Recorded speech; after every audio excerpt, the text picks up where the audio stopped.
Hello, everyone, and welcome to our summer session at PBBI at Fresno State in collaboration. This program with the California Portuguese-American Coalition, that's CPAC.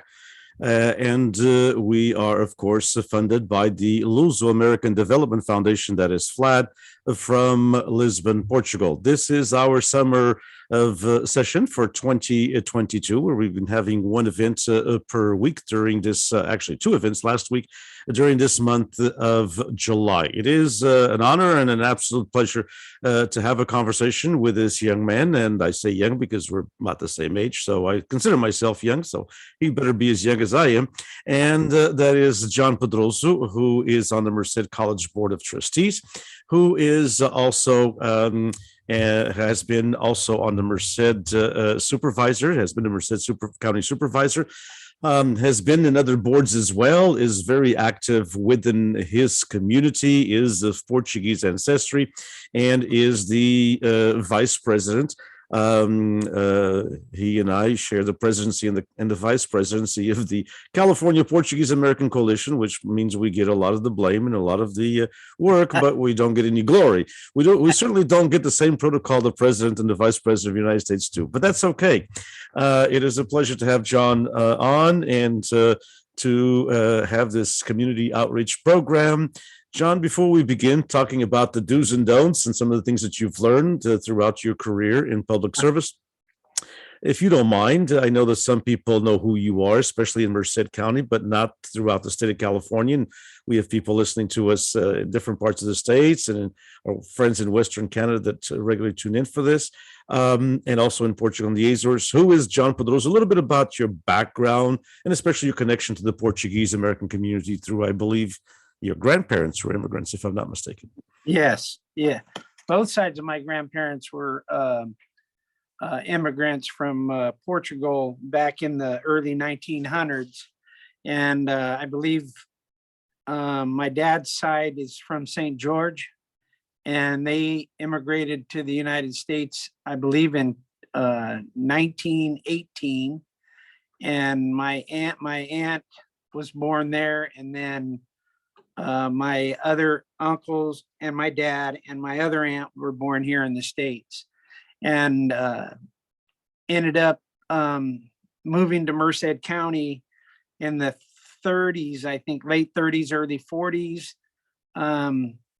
Did manual labor for years before my grandfather and my uncles decided to start a dairy and purchase some property south of Merced, and was born and raised in the dairy business and in agriculture, and farmed about 450 acres. And at that time, before we were born, we're milking 150 cows, which at that time was a big dairy.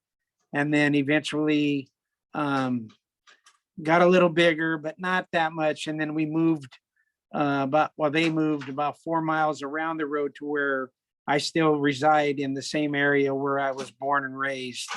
And we had the dairy till 1991, and then sold the dairy, and then continued to farm. And I come from my mom was Portuguese, and she's from the Flores. My grandparents immigrated about the same time, like I said. And then that was our life, was our Portuguese heritage is very, very, very important to my family, even to my kids, since they're half Portuguese, not full Portuguese, but they are very proud of their heritage. And like you said earlier, and I really appreciate, thank you, the comments, Denise, that just one thing led to another. We've been very committed to Our Lady of Mercy School, which is a Catholic school here in Merced. And for some reason, in the early 60s, when there were six of us, my siblings and I, started going to OLM, my mom took a complete love for the school, and the rest is history. And that's how I got started in my community service, if you will, is all because of the commitment that I think I saw my mom always have. And she died at an early age at 51 in 1984 and of cancer. And but she got to see all six of us grow up, and out of the six, she saw four of us get married and a handful of the 16 grandkids that are in our family.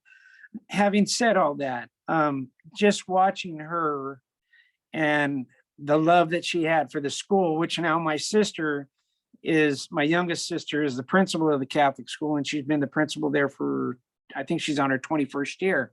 So it's so important that's probably one of the soft spots in our heart, is our dedication to not only our Catholic faith, but to Catholic education. And so getting involved there had got me perked into other opportunities for, I was on the school board there for 9 years. And then when I decided to expand my dreams, if you will, I got on the Merced Union High School board. And then I was on there for 3 years, and I shocked a lot of people by getting elected on the school board, the high school board, because it's a big area, and I am a former graduate from Merced Union High School, but they thought my chances of getting on the school board wasn't going to happen. And this was told to me by several people after I won that election, that I surprised a lot of people. And so I was on there, and I really enjoyed my 3 years there. But then there came an opportunity to where I had people coming up to me and asked me if I'd ever be interested in running for the Merced County Board of Supervisors. And I said, I don't know what mitigation is. I don't know what this is. I didn't know what CEQA was. I didn't know, you hear this now. Of course, I know somewhat about it. I still don't know all about it, but anyways, so we decided to take a chance on that. And the district that I represented was District 1, which was heavily Hispanic. And the lady at that time was Supervisor Gloria Keene, and she was contemplating on retirement. And so we had an uphill challenge because she had picked her person who was Hispanic. And so I was running against two Hispanic females and have the sitting supervisor supporting one of the opponents. But my theory was, since I was born and raised in Merced, and I was Portuguese and very, very involved in agriculture, I'd give it a try. So at that time they had the March primary, and we missed winning the primary by 60 some votes. So I had to go, and this was in March. So then I had to go all the way to November and wait. And then we ended up winning that. And then I was on the Board of Supervisors for Merced County for 3 terms. And then retired from that. And then 2 years, took a little break. And then 2 years after that, I was asked if I'd be interested in getting on the college board. And I said, I will try to run for the college board, but I am not running a full-blooded campaign, because if anybody has any knowledge whatsoever about campaigning, and if you want to do it right, you have to work, and it's a lot of work. And I don't care what job it is, it's a lot of work. So anyways, having said that, I am now chairman of the Merced College board, and I'm up for re-election in November for my 2nd term there. And we'll see what happens. As of right now, we're running unopposed, but I know it's not just about me. It's just, I'm just giving you some history that Sure. I'm blessed now that, and I would be remiss if I didn't say that I have one of my son, I have 3 children, and I have 8 grandchildren. All are in education. And my middle son has been involved in civic duty also, as he was on the Merced City Council for 9 years. and then took a shot at running for mayor. And at that time, the time wasn't right and didn't win. So he was fortunate that he still had his teaching job, because at a city council here in Merced, that's not your full-time job.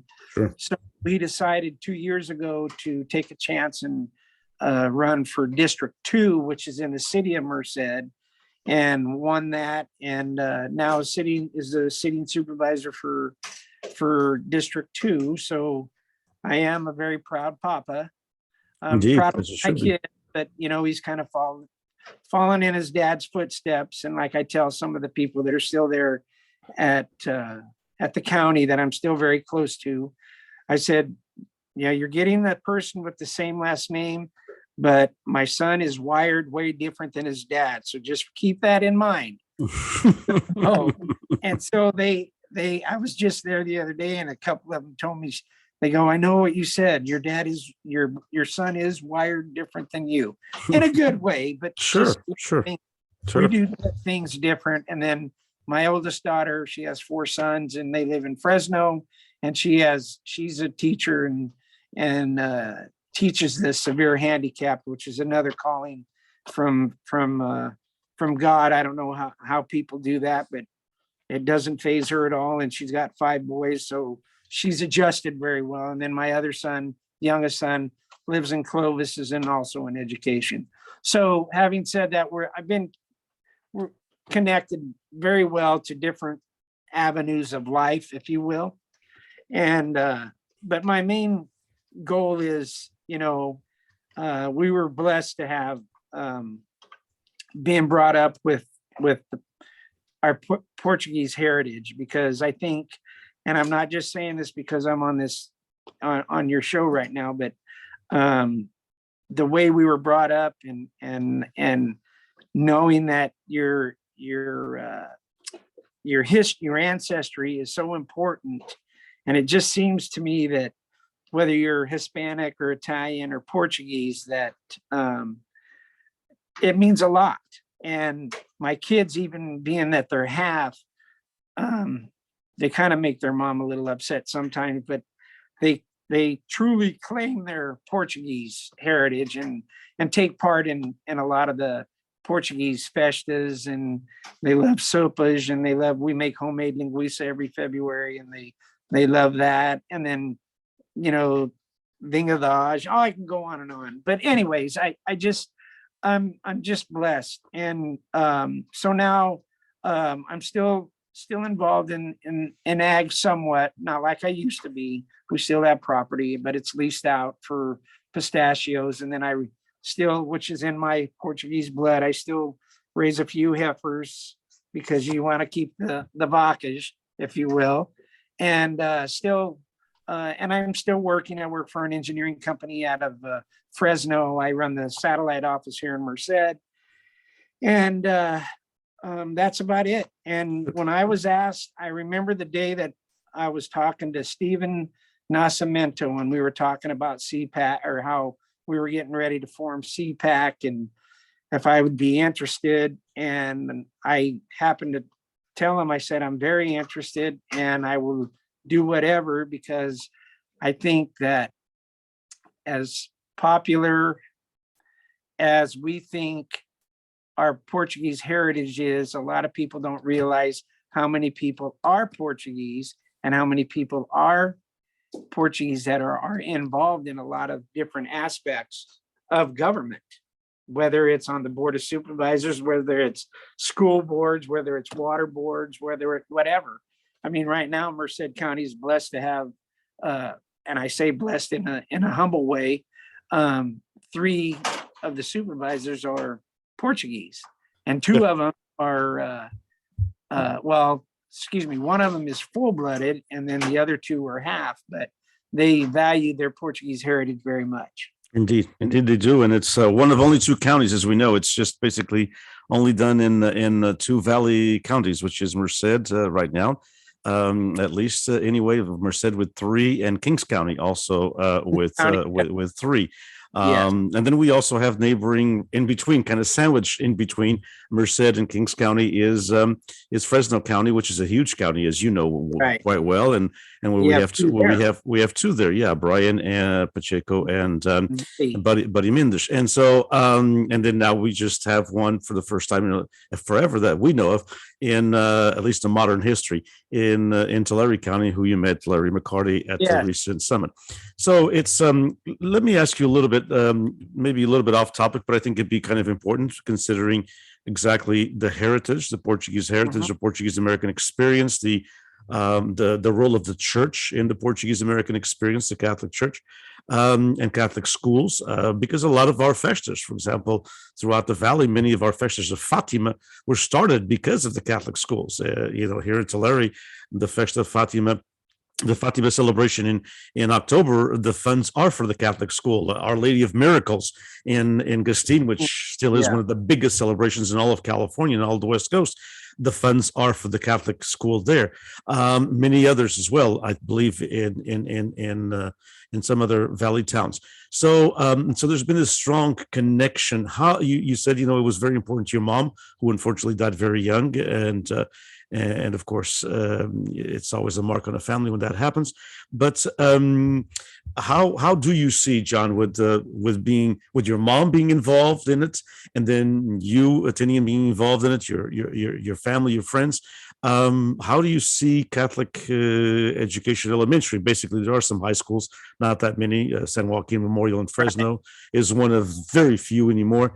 As you know, the different dioceses throughout the state of California and beyond, especially, are closing and have been closing schools left and right. How is the school in Merced, and what are your thoughts on that? Let me, I'm going to give you a two-parter here, because I'm going to, here is, because I remember when the high school at Our Lady of Mercy closed, that was in 1971. And I was in the process, of course, going from my 8th grade year right into Our Lady of Mercy school, to the high school. Well, then, like you said earlier, that the funding, back then, that was completely different than what it is, the way it's ran now. I mean, because, a lot of stuff was in charge of by the Monsignors, and they were the ones that oversaw everything. And, things have just changed so much now at going now to where how the school is now. I would say, and I'm going to move on to the other part also here in a minute, but all my 3 kids all went to OLM. My brothers, because there's me and myself, and one of my brothers lives here, and he has 4 kids, and they all went to OLM. And then my oldest brother, had his 2 boys went to Our Lady of Mercy. Also, my take on this is, because of the way the situation is now, as far as funding and how everything costs a lot of money, and it has to be a sacrifice, not only for the parents, but it has to be a sacrifice for the teachers, because yourself that when you go into a private school, you're not going to get paid like the teachers do at the other schools. Now, there are some benefits to being at a private school, because you're not under a microscope, if you will, on being at a private school. However, my thing is the foundation of our faith. So I tell people all the time that, and I have nothing against San Joaquin Memorial, nothing about Central Catholic, they have a new non-denominational school here in Merced. It started about, 5-6 years ago. It's called Stone Ridge Christian, and they've been getting a lot of people, and it's faith-based, but it's not specified on what faith. And I have no problem with that either. But my point is, you need to get a foundation at a young age, so we continue to keep our kids involved in our faith. in our Catholic belief. And I think sometimes what happens when we go from, and nowadays it's early preschool to then, grammar school, then junior high, and then you get into high school. I think one of the weakest things that the Catholic faith is weak on is once our kids get into high school, there's a void there for some of the kids that they went when they were kids, but then as they get older and mature, they kind of go away for a while, and then they realize that it's not that bad, and then they come back. So I think our reach out to our youth is a little strained, if you will. Does that make sense? It does, and it is. There's various different denominations that have very strong youth groups, and there are some parishes that have strong youth groups, but the majority of parishes, from what I've been told, do not. And you're right. You're right there. And so this involvement, of course, led you to look at other avenues, and as you said, you were kind of not kind of, according to it, you just told me you were written off from running, as a potential winner for the high school board, and so no, that was a fact. So it seems like in these smaller towns, and of course Merced, this has been quite a few years since you ran for the school board, and Merced is of course not the same city that it was 20 or 25 or even 30 years ago, certainly. But did you encounter in the beginning some of the good old boys attitude, and it could be good old girls as well, but there weren't that many women as well, but did you encounter a lot of this, it's this, there's kind of these preset ideas that, only these people are going to run, and you shouldn't even think about it. I mean, I kind of, in a different way, I kind of tell the story when I was in high school and I went to a high school counselor because we had to do that, in the freshman year at that time, the freshman year. And, I, at that time, said I might want to go into education, which ended up going, but later on, I did something else before. And I think maybe this high school counselor influenced that into a certain way, because he told me, oh, you present yourself well, but gave me a very good compliment, and then followed by, you're Portuguese. And I said, yes. And he said, maybe you should be a hay salesman, because, I couldn't go into education because I had just come from the islands 4.5 years earlier. So, sometimes there's these preconceived ideas. Did you kind of get that a little bit when you went to run into? There was a couple of things that I encountered in my travels of elected office or my campaign during that time. Like the high school board, at the Catholic school, it was kind of like a no-brainer because, we did a lot of the fundraising there, and we helped with this and we helped with that. And there's kind of more of a family, family, and everyone kind of knows everyone. Yeah. That's what's so unique about that. And to this day, it's still like that, which is amazing to me.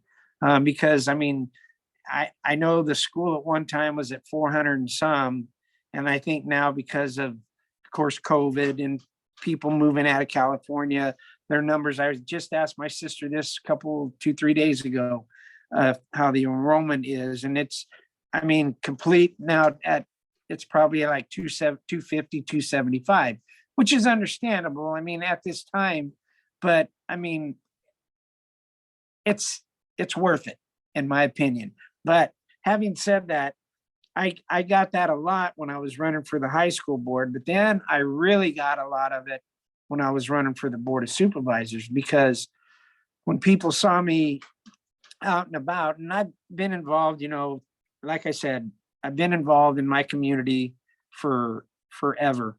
And whether it was in Little League or it was coaching, a sport, I would take time to be a part of my kids and get to know a lot of people. And I to this day, I know so many people, and basically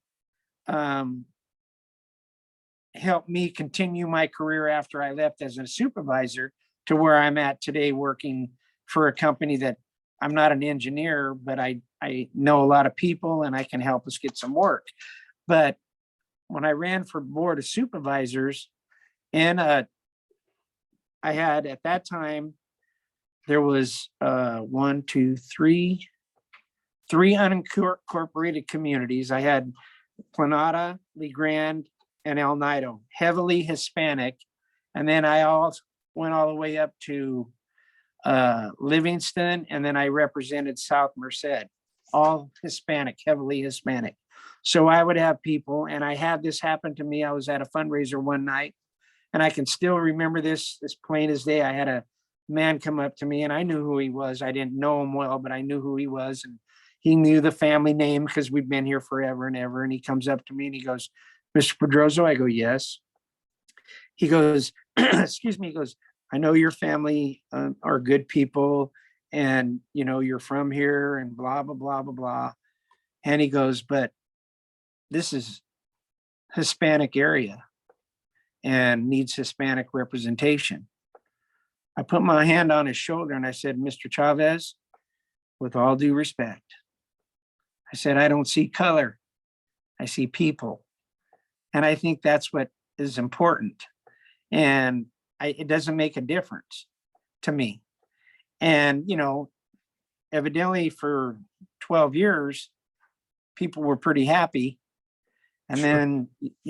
then, even the Hispanic people, and I have a lot of people still come to me to this day, and I've been out of office since 2016, come up to me and want me to run again. And I tell them, I go, "You guys had your chance.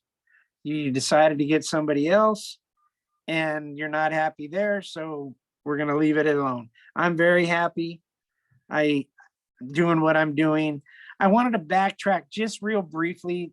I don't want to get off topic here, but I wanted to say when I got into high school here in 1971 in Merced High, it opened up some other doors for me for FFA. And I learned so much there as far as parliamentary procedure, which I now find helps me more and more as I get older, how strong that was. And I ended up being an American farmer and all that stuff.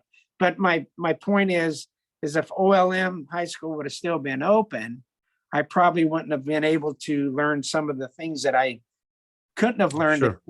Not saying is good or bad. It's just Right. There's more opportunities and more difference. opportunity. Yeah, And indeed.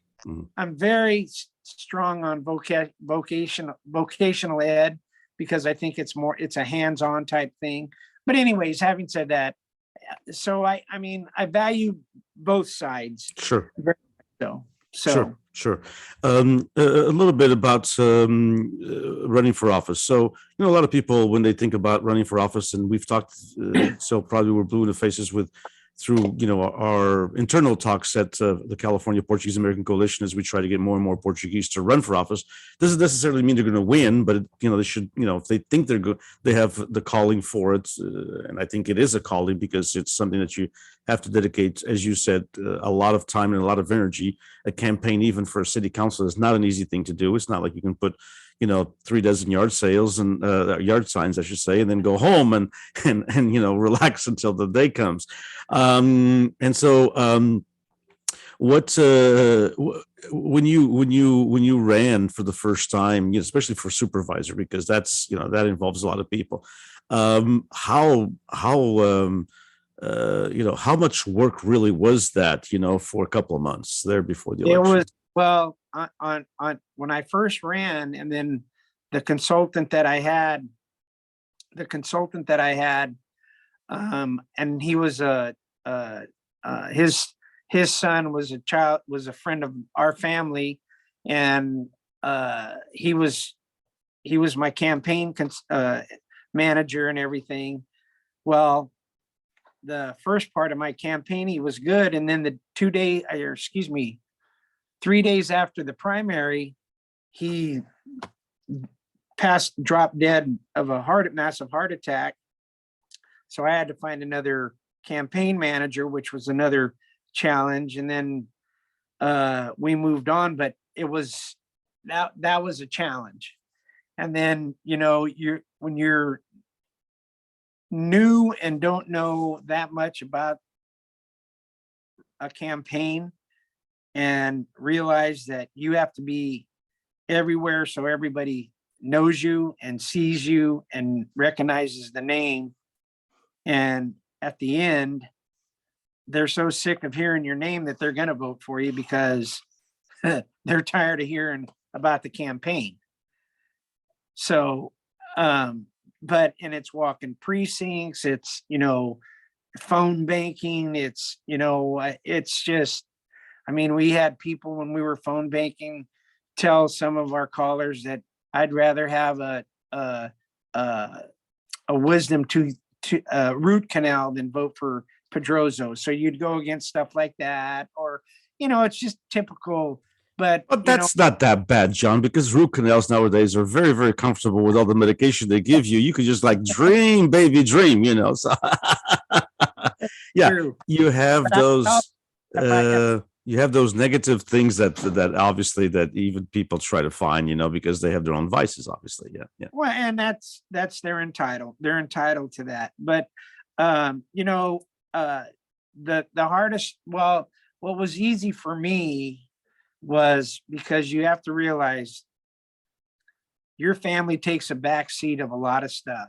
And I was lucky that I had a wife that fully supported me, but my kids were already grown up. So it's not as hard as for you to schedule your time between your family and your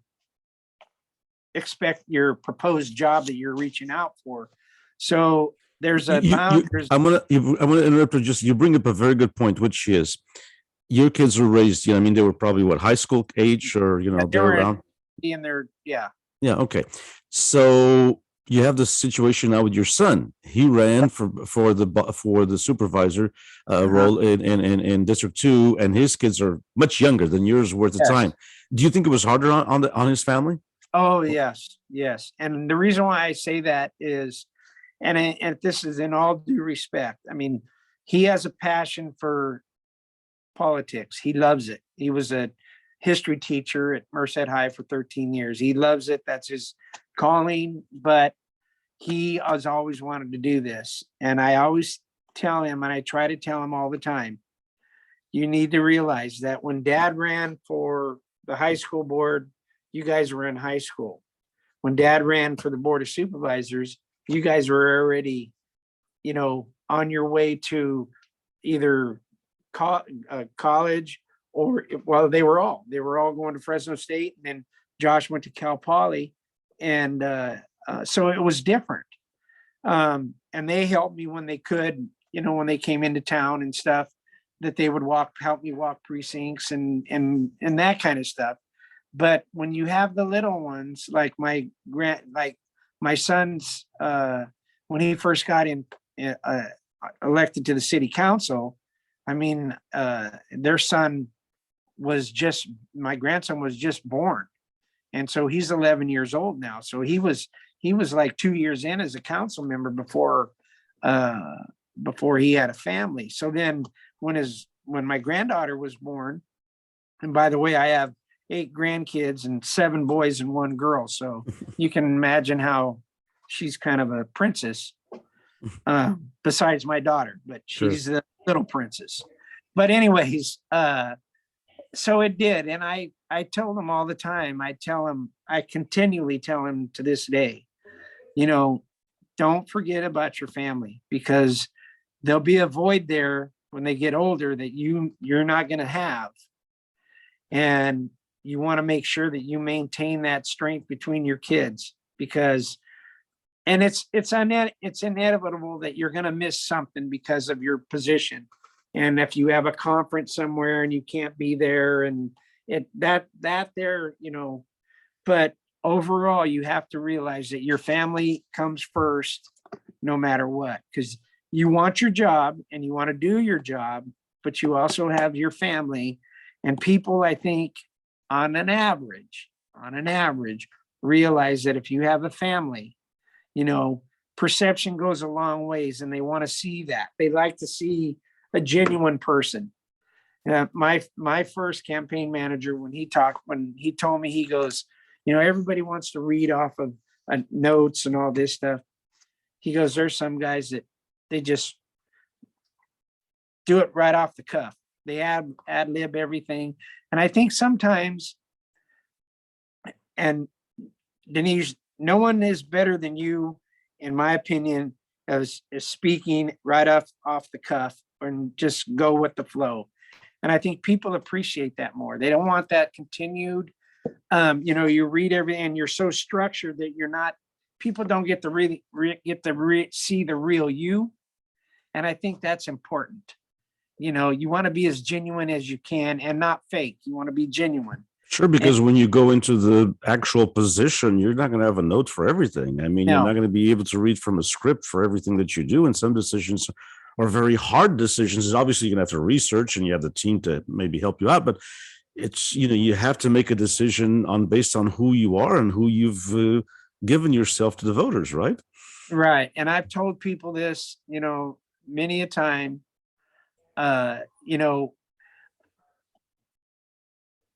there's two things. You don't treat anybody any different than you want to be treated. And then you need to just be yourself. If you're fake, people don't appreciate that. And I'm a firm believer in that. And I just, and we're not perfect. None of us are perfect by no stretch of the way. Sure. But if you're just yourself and you take care, my dad, God rest his soul, he used to say, three things in life is your faith, your health, and your family. Everything else falls into place. Sure. And that's just the way it is. Indeed. And I really think that's a lot of the attribute to our Portuguese heritage, to be honest with you. Mm-hmm. Mm-hmm. And I do. So, I mean, that's, in your success for 12 years and 3 terms, it's a long time in a political office, and it's more and more of a long time because nowadays it's kind of in the past, people that are I shouldn't say it's in the past, but more and more you have people who have been who are just on a political path for 1 or 2 terms, but your path and your success on the board of supervisors, as you've talked a little bit already about that, but a lot of it was basically building bridges. Building bridges. You certainly weren't elected with the Portuguese vote because it's only about 3.5% to 4% of your district. You certainly, I'm sure, you had some campaign donations from Portuguese, and some can be generous. Others are very thrifty.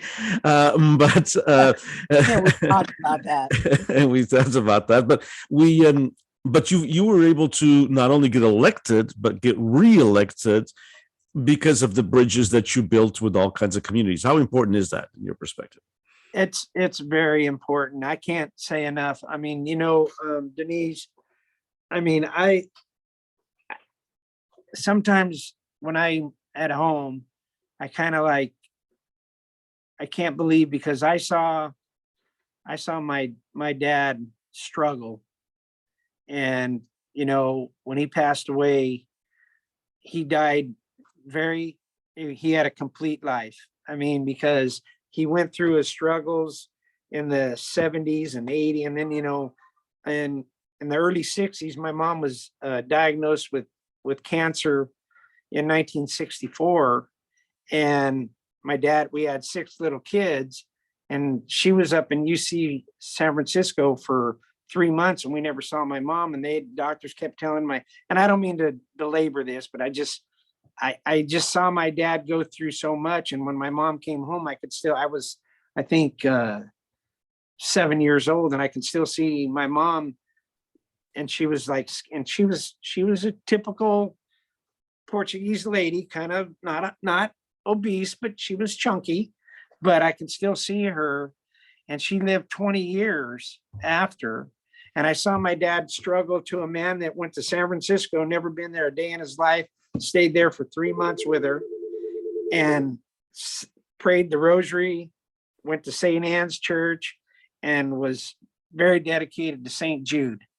And so you see all this, and then when to where you get to where I'm at now is just a blessing.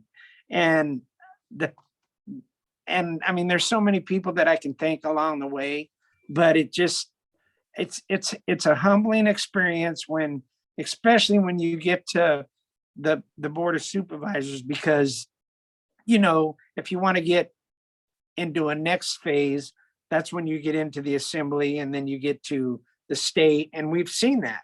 I mean, we've seen that with our own Dennis Cardozo. We've seen it, with Devin Nunes. We've seen it, and these are people that their history is just like ours. And I was lucky when I first ran in 2004, because that was when the boom was hitting. Everybody was building, and they wanted a change in District 1, and they wanted, everything's political. I hate to say it, but and that's why when I got on there, I was green. I'm not gonna lie, I was totally, you're thinking everybody's gonna like you, and then when somebody is mad at you, you sleep, you don't sleep at night, because, and I come to the conclusion about 2 years after my job, and this is what I tell all new elected officials. I said, here's how you have to weigh this. If you make a decision and you've had that week or 2 weeks before the agenda, and you get the agenda, and that one item is sticking at you right in the face, if you can make your decision from the bottom of your heart, and whether it's a right one in your mind or it's a wrong one in somebody else's mind, then you've done what you've had to do. And there's going to be decisions like that. And I tell my son this, and I tell a lot of people, there's going to be decisions that not everybody's going to like. I mean, I can tell you a real quick story because, you have the old timers, and they're firm believers, and they wanted to put a golf course here in Merced out on prime ag land, and I just could not. So I get a call from this man, and he owned a title company here in town, and he wanted to meet with me after we made the vote. So I go and see him, and he was kind of a cantankerous man, but he was a good man. He was a very good man, and his wife's just a beautiful person. He's now since passed. But anyways, I go into his office, and like I said, I'm 2 years into this, and I'm a year into this, and I go in there, and when I was on the campaign trail, I had my, my flyers and my pins, and him and I had lunch one day, and I'd give him the pin and the pamphlet, and he looked at it and took it, and of course, with that, gave me a donation. So when he called me into his office about the golf course, he goes, "Why didn't you support the golf course?" I go, "I couldn't." I said, "It's on prime ag land." And I said, "I studied this thing out 100. He gave me my pen and my pamphlet back and said, "I can't support you anymore." I said, "Okay, I'm sorry." But I said, I had to go with the way I believed, and I stuck with it. Sure. And, I know we're running out of time here, Denise, and I don't want to be, but it happened to me in my third term, because I've been, one of my achievements as an elected official, as a Board of Supervisors, excuse me, is I was chairman of the Joint Powers of Authority for passenger rail. It was the San Joaquin Valley Rail, San Joaquin Joint Powers of Authority for passenger rail. So I've been an advocate for high-speed rail since 2008. And I mean, I have some stuff that I have questions and stuff that I wonder why I did that, because when it all first happened, that's another story. But anyways, moving forward, I took a lot of guff on my third term because of the support I had for the high-speed rail. But that's just part of the job. And I mean, they might not be happy with you on this one, but then there's going to be 10 of them, 10 that are happy, 10 things that you've approved that they can accept. And if you're real with them and you talk to them and tell them exactly what you see for whether it's high-speed rail. I mean, I got to the point to where when I was working with the High-Speed Rail Authority, I would actually take people out to these people's property. So not trying to get their support, just letting that they were going to have, excuse me, the least impact on their land as possible for high-speed rail to come. And so it was an outreach. It was a way to connect with people. And I'm a firm believer, and I'll repeat this again, you never, you know, you want to be as honest as you can. Because I used to tell people, they'd come into my office and I say, I'll tell you whatever you want to hear. But I said, if I'm not telling you the truth, I said, if you want me to tell you that the sky's black, I'll tell you the sky's black, but who's gaining? I says, we're not gaining. So I'm going to tell you, I'm going to help you out as much as I can. But if I can't, I have to be honest with you. And I think that's what's missing a lot now. Indeed. So anyways. Indeed, I agree. Sometimes people shy away from making those decisions, and or they make them and then they don't have a justification why they made them, or they run away from them after they make them to try to get, but character maybe should not be a thing of the past in politics. Should be something that we have in the present and the future. And of course, there are people that we all know in both parties and independents that have lots of characters and have the right set in mind, whether we agree with them politically or not, but they believe in what they're doing. But it seems that more and more what is being portrayed, maybe wrongly, but what is being portrayed, whether it be the regular media or the social media aspect, is all of the folks being a little bit more expedient to their political process than they are to actual, saying, hey, I believe in this system, and I'm going to show you some of the things that have been good about, whether it be high-speed rail or whether it be, not building a golf course in primary or prime act property or anything else. Well, and the thing is, it's just like, I mean, the thing, I remember walking precincts. I don't know, we're in Livingston or in South Merced, and they'd ask you, well, are you a Democrat or a Republican? And I'd go, this is what's the word I want? It's neither Democrat or Republican. Our position is, you don't have to be a Democrat, you don't have to be a Republican, you want to do what's right. And indeed. Yeah. And that's what our goal is. I mean, because there's no affiliation with the party, of your job as a supervisor. I know there's a lot of Republican supervisors, and I know there's a lot of Democrat supervisors. So, but you have to set that aside when you're making your decisions. And because you're going to be torn if you continue to worry about who you're going to upset on one side or the other side. So you just have to go with what you believe in. And that's the way I approach things. And that's a wonderful way to approach things. And that's a good way to end as well. Do what you believe in.